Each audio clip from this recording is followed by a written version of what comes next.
A very warm welcome to you all in my YouTube channel DPS Tutorial Classes. This is Divya and you are at the right place if you want to know about the physics of class 9th. If you like this video then please hit the bell icon and subscribe to my YouTube channel. Class 9th में basically chapter 4 जो हम लोग study कर रहे हैं that is work in energy और last की classes में हमने वर्क के बारे में स्टडी किया बेसिकली कौन कौन सी कंडीशंस होती हैं वर्क के लिए उनके बारे में हमने स्टडी किया। आज हम पॉजिटिव नेगेटिव और जीरो वर्क के बारे में स्टडी करेंगे। Work done by the force can be इधर पॉजिटिव नेगेटिव और जीरो। वर्क जो हमारा होता है जो भी हम फोर्स अप्लाई कर रहे हैं किसी भी बॉडी में तो जिसकी वजह से बॉडी हमारी डिस्प्लेस हो रही है तो वो वर्क हमारा पॉजिटिव भी हो सकता है नेगेटिव भी हो सकता है और जीरो भी हो सकता है। Force and displacement both are the vector quantities, that is the direction of the force and displacement plays a significant role in calculating the amount of work। force जो हमारा होता है और displacement जो हमारा होता है वो दोनों ही हमारे कैसे होते हैं वेक्टर क्वांटिटीज होते हैं। पर मैंने आपको अभी बताया था स्टार्टिंग की क्लास में कि जो वर्क हमारा होता है वो हमारा स्केलर होता है वेक्टर नहीं होता है। वो इसलिए होता है क्योंकि जो हमारा वर्क होता है वो फोर्स और डिस्प्लेसमेंट का क्या होता है डॉट प्रोडक्ट होता है। डॉट प्रोडक्ट और क्रॉस प्रोडक्ट्स होते हैं जिनको आप लोग हायर क्लासेस में स्टडी करेंगे। अभी फिलहाल बस इतना आप जान लीजिए कि वर्क जो हमारा होता है वो डॉट प्रोडक्ट होता है इन दो वेक्टर्स क्वांटिटी का और जो किसी भी दो वेक्टर क्वांटिटीज का अगर हम डॉट प्रोडक्ट लेते हैं तो हमको रिजल्ट में क्या मिलता है स्केलर प्रोडक्ट मिलता है। तो इस वजह से हमारा जो वर्क होता है वो हमारे स्केलर क्वांटिटी है बट जो फोर्स और डिस्प्लेसमेंट हमारे होते हैं वो हमारे क्या होते हैं वेक्टर क्वांटिटीज होते हैं। तो in the simple manner we can say that the force is of three types depending upon the force with respect to direction. जो हमारे वर्क होते हैं वो पॉजिटिव वर्क नेगेटिव वर्क और जीरो वर्क हो सकता है। ये डायरेक्शन पे हमारा टोटली डिपेंड करता है। तो पॉजिटिव वर्क सबसे पहले हम देखेंगे। पॉजिटिव वर्क हमारा तब कब होगा जिस केस में फोर्स अप्लाई किया जा रहा है बॉडी हमारी उसी डायरेक्शन पे मूव कर रही है उनके बीच का जो हमारा एंगल है वो हमारा एक तरह से जीरो है। मतलब अगर बॉडी हमारी ऐसी मूव कर रही है तो इसी डायरेक्शन पे हमारा फोर्स अप्लाई हो रहा होगा तो उस कंडीशन पे जो वर्क हमारा होता है वो क्या होता है पॉजिटिव वर्क होता है। देख लेते हैं if the direction of the force जिस डायरेक्शन पे सीधे सीधे से फोर्स अप्लाई किया जा रहा है एंड द डिस्प्लेसमेंट और इसी डायरेक्शन में सीधे सीधे ही डिस्प्लेसमेंट हो रहा है तो दोनों के बीच में ऑब्वियस बात है कोई एंगल तो बन नहीं रहा है तो दोनों के बीच का एंगल क्या हो जाएगा एक तरह से जीरो हो जाएगा।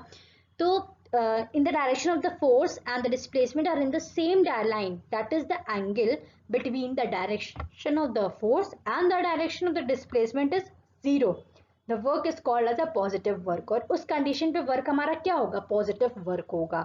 In this case the movement of the body occurs in the direction of the force और positive work के केस में जो हमारा body का movement हो रहा है वो उसी direction पे होगा जिस direction पे हमारा force apply किया जा रहा है। इसमें देखिएगा अब आपको अच्छे से क्लियर हो जाएगा कि जैसे ये फोर्स अप्लाई किया जा रहा है तो हमारा डिस्प्लेसमेंट भी बॉडी का जो हो रहा है वो इसी डायरेक्शन पे हो रहा है। दोनों के बीच में कोई एंगल तो बन नहीं रहा है एंगल हमारा क्या हो जाएगा जीरो हो जाएगा। अब मैंने आपको बताया था कि जहां एंगल वाली बात आएगी वहां पे वर्क जो हमारा होगा वो एफ एस कॉस थीटा होगा। तो यहाँ पे ये एफ एस कॉस थीटा हो जाएगा। थीटा हमारा क्या है एंगल कुछ बन तो रहा नहीं है तो थीटा हमारा क्या हो जाएगा 0 डिग्री हो जाएगा। कॉस जीरो की वैल्यू हमारी क्या होती 1 होती। तो इस कंडीशन पे जो हमारा वर्क हो जाएगा वो क्या हो जाएगा एफ एस हो जाएगा। तो ये एफ एस हमारा क्या है पॉजिटिव में है तो एफ एस जब हमारा पॉजिटिव में है तो यहाँ पे वर्क हमारा कैसा हो जाएगा पॉजिटिव वर्क हो जाएगा। अब कुछ एग्जांपल्स हो गए जैसे boy pulling a toy car parallel to the ground. अब कोई बॉय है वो एक कार को खींच रहा है बैठ है और कार को खींच रहा है जिस डायरेक्शन पे फोर्स मूव लगा रहा है उसी डायरेक्शन में उसका डिस्प्लेसमेंट हो रहा है। और train engine pulling the train wagons train का जो इंजन होता है जितने भी ट्रेन के डब्बे होते हैं उनको क्या है सीधे जिस डायरेक्शन पे फोर्स लगा रहा है उसी डायरेक्शन पे वो ट्रेन मूव कर रही है। Work done by the gravity if the body false towards the earth. अब ऊपर से बॉडी फॉल हो रही है तो फोर्स भी नीचे लगाया जा रहा है डिस्प्लेसमेंट बॉडी का नीचे ही हो रहा है तो वो भी हमारा क्या हो जाएगा पॉजिटिव वर्क हो जाएगा। Work done by the horse pulling a cart. Horse जो है वो कार्ट्स को पुल कर रहे हैं तो वो जिस डायरेक्शन पे फोर्स अप्लाई कर रहे हैं उसी डायरेक्शन पे उन कार्ट का मूवमेंट हो रहा है तो ये हमारा क्या हो गया पॉजिटिव वर्क हो गया। नेक्स्ट हमारा आता है जीरो वर्क। जीरो वर्क क्या क्या होता है कि जीरो वर्क हमारा उस कंडीशन पे होता है जब दोनों में से कोई भी कंपोनेंट हमारा जीरो हो जाए या तो फोर्स जीरो हो जाए या तो डिस्प्लेसमेंट जीरो हो जाए उस कंडीशन पे हमारा वर्क जो हो जाएगा वो क्या हो जाएगा जीरो हो जाएगा। अब जैसा कि आप एग्जांपल्स देख सकते हैं पर्सन है फोर्स अप्लाई कर रहा है बट डिस्प्लेसमेंट क्या हो रहा है, कुछ नहीं, जीरो। तो उस कंडीशन पे एस क्या हो जाएगा, जीरो हो जाएगा। ठीक है, तो जीरो हो जाएगा तो क्या होगा, अब ऑब्वियस सी बात है वर्क भी हमारा जीरो हो जाएगा। वैसे सपोज पर्सन है, फोर्स नीचे की डायरेक्शन पे अप्लाई हो रहा है, फोर्स लगा रहा है पूरी तरीके से, बट क्या है, अपनी पोजीशन से मूव नहीं कर रहा है ये। तो बेसिकली ये एंगल जो बना रहा है वो कितना बड़े, जैसे ये इसके साथ एंगल बना रहा है, ये फोर्स अप्लाई हो रहा है ऐसे सीधे सीधे, और ये हमारा बॉडी है, तो एंगल बीच में कितना बना रहा है, if the angle between the direction of the force and the direction of the displacement is 90 degree, इसके बीच का जो एंगल है वो कितना है, 90 डिग्री। अब ये बॉडी है, ये फोर्स हमारा अप्लाई हो रहा है बॉडी पे, और एंगल हमारा कितना बना रहा है ग्राउंड से, ये 90 डिग्री बना रहा है। उसी तरह सेंट्रीफ्यूगल फोर्स भी होता है, हमारा बॉडी कंटिन्यूसली मूव तो करती रहती है, पर फोर्स जो होता है उसका क्या हो जाता है, वो जीरो हो जाता है, क्योंकि परपेंडिकुलर डायरेक्शन पे हमारा डिस्प्लेसमेंट जो है वो, इससे जो फोर्स अप्लाई हो रहा है वो कैसा होता है, वो परपेंडिकुलर होता है। परपेंडिकुलर मीन्स 90 डिग्री होता है। तो उस कंडीशन पे हमारा फोर्स क्या हो जाएगा, जीरो हो जाएगा। वर्क डन हमारा कितना हो जाएगा, वर्क डन हमारा भी जीरो हो जाएगा। अब हम जीरो वर्क डन देख लेते हैं एक बार। The work done is zero if any of the two factors, that is the either force और the displacement are zero. The work done is also zero if the angle between the direction of the force and the direction of the displacement is 90 degree. या तो दोनों में से कोई एक चीज zero हो तब हमारा जीरो हो जाएगा वर्क डन, या दोनों के बीच में जो फोर्स अप्लाई हो रहा है, मीन्स जो वर्क डन है वो तब भी जीरो होगा कि अगर दोनों का जो एंगल है, जो जिस डायरेक्शन पे फोर्स अप्लाई कर रहा है और जो डायरेक्शन ऑफ डिस्प्लेसमेंट है, मतलब यहाँ तो हमारा डायरेक्शन ऑफ डिस्प्लेसमेंट कुछ हो ही नहीं रहा है, तो बेसिकली फिर भी 90 डिग्री आपस में ये फॉर्म कर रहा है, वॉल से ये फोर्स जिस डायरेक्शन पे अप्लाई हो रहा है वो हमारा क्या है, 90 डिग्री है, तब भी उस डायरेक्शन पे हमारा क्या हो जाएगा, जीरो हो जाएगा। कैसे जीरो होगा ये हम देख लेते हैं। यहाँ पे कॉस थीटा हमारा क्या है, 90 डिग्री है, तो 90 डिग्री कॉस 90 क्या होता है, कॉस 90 हमारा जीरो होता है, तो ऑब्वियस सी बात है वर्क डन हमारा क्या हो जाएगा, जीरो हो जाएगा।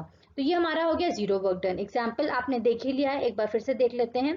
Work done by the coolie standing on the platform and carrying a load on his head, तो यहाँ पे भी हमारा वर्क डन क्या हो जाएगा, जीरो हो जाएगा। अब हमारा थर्ड आता है, that is negative work done.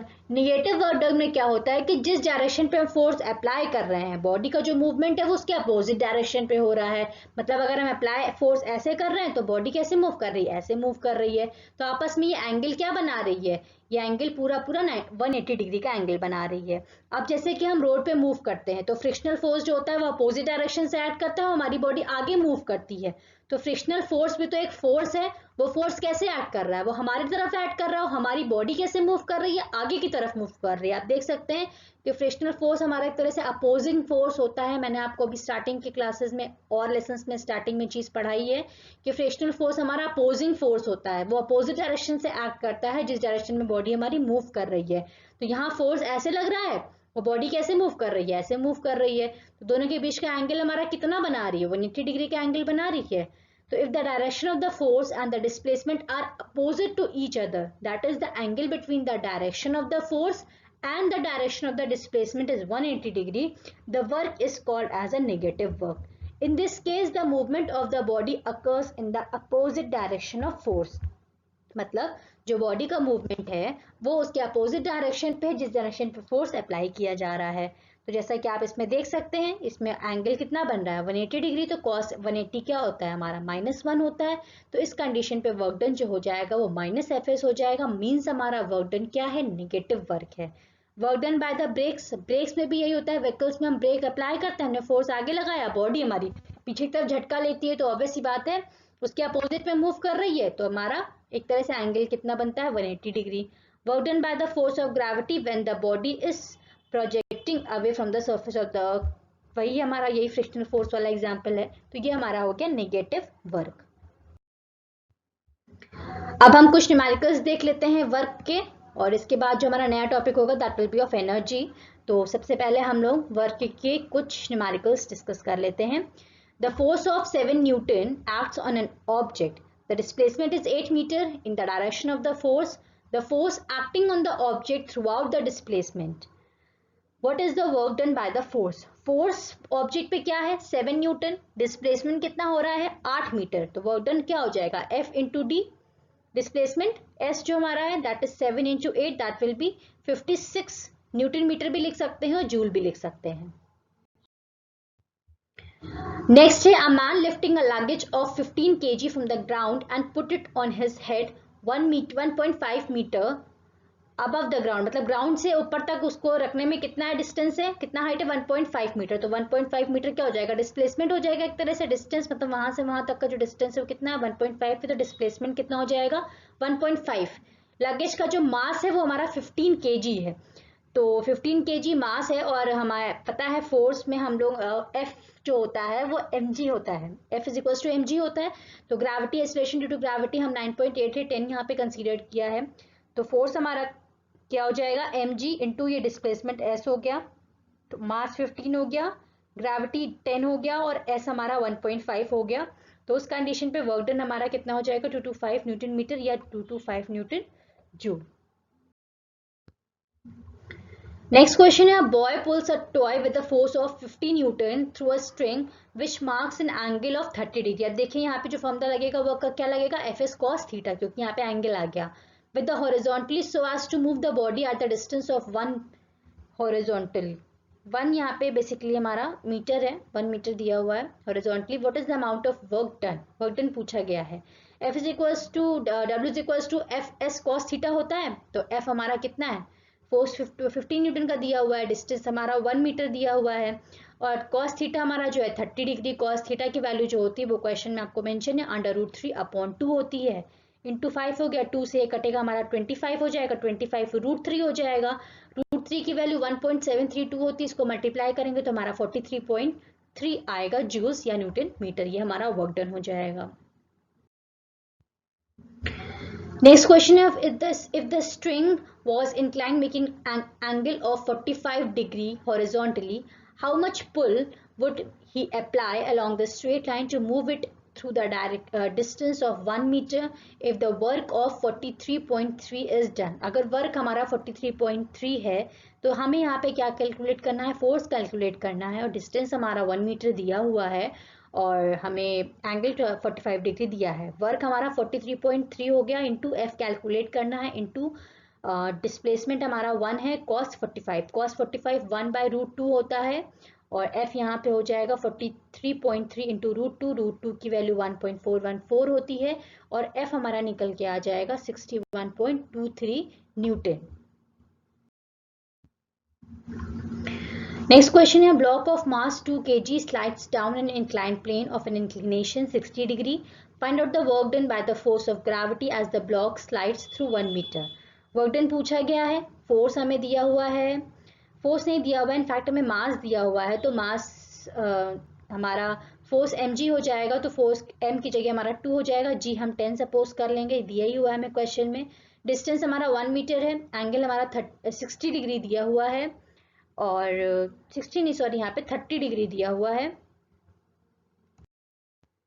Inclination यहाँ पे 60 डिग्री का नहीं 30 डिग्री का है, यहाँ पे सॉरी गलती से मैंने बोल दिया था 60, तो ये हमारा 30 डिग्री हो गया, और cos 30 की वैल्यू √3/2 होती है, ये 2 हो गया, ग्रेविटी 10 हो गया, डिस्टेंस 1 हो गया, 2 से ये कट जाएगा 10 हो जाएगा, 10 √3 की वैल्यू 1.372 होती है, तो इसको मल्टीप्लाई करेंगे तो ये हमारा 13.72 जूल्स आ जाएगा। तो ये हमारा हो जाएगा वर्क डन। सो आज की क्लास में बस इतना ही था। होप सो आपको पॉजिटिव नेगेटिव और जीरो वर्क अच्छे से क्लियर हो गया होगा। जो भी न्यूमेरिकल्स डिस्कस किए गए हैं एक बार अपने आप खुद से प्रैक्टिस कर सकते हैं, और अगर इस चैप्टर में जो भी चीज़ें डिस्कस की गई हैं इससे रिलेटेड आपको कुछ भी डाउट्स होता है तो आप कमेंट सेक्शन में अपने डाउट्स लिख के अपने डाउट्स क्लियर आउट करा सकते हैं। And thank you for watching this video and keep supporting.